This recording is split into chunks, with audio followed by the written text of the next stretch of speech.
Hello, everyone.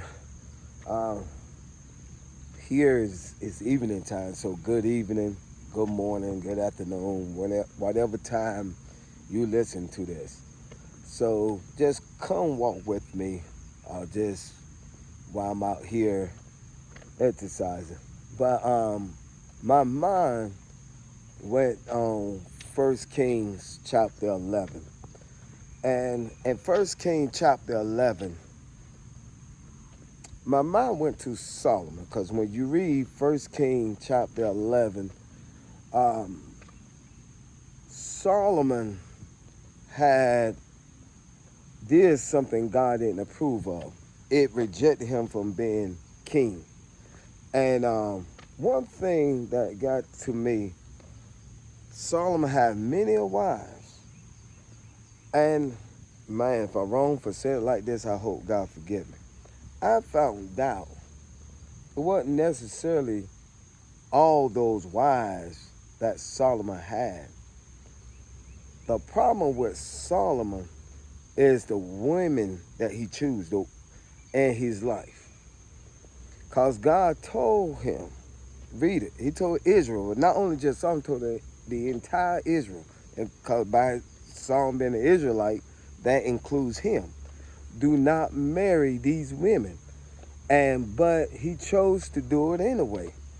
And sometimes that's us as believers.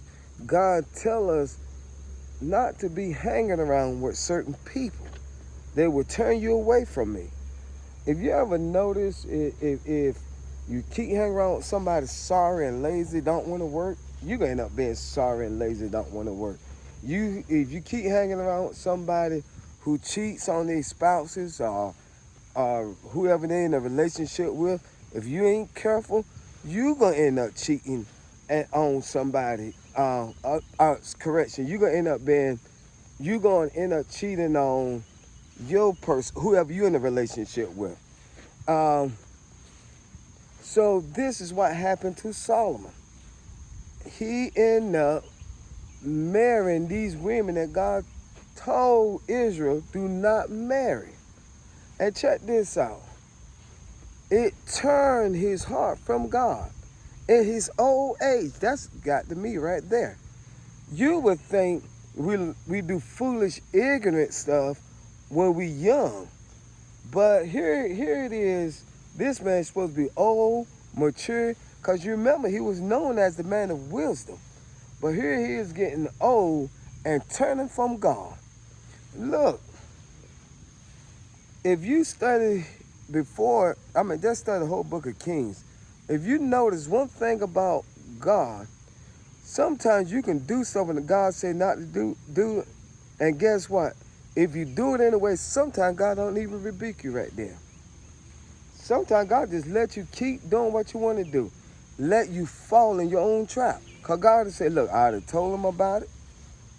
Just like we do that with our children or people who we mentor. We keep telling them, don't do it, don't do it, don't do it. Sometimes you just got to be quiet and let them do it. So that's what happened with Solomon. God told Solomon, don't do this, don't do it, don't do it. But he did it anyway. And check this out. If you keep reading that same chapter, when God rejected him from king, guess what? The family of the person who his daddy defeated,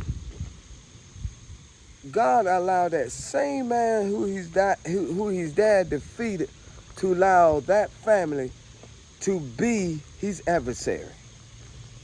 Like, just say for an example, if I conquer this family, and if my son be disobedient, that family, grandchildren, whatever, can be my son's adversary. See, this is what happened to Solomon. He wanted to do what he wanted to do.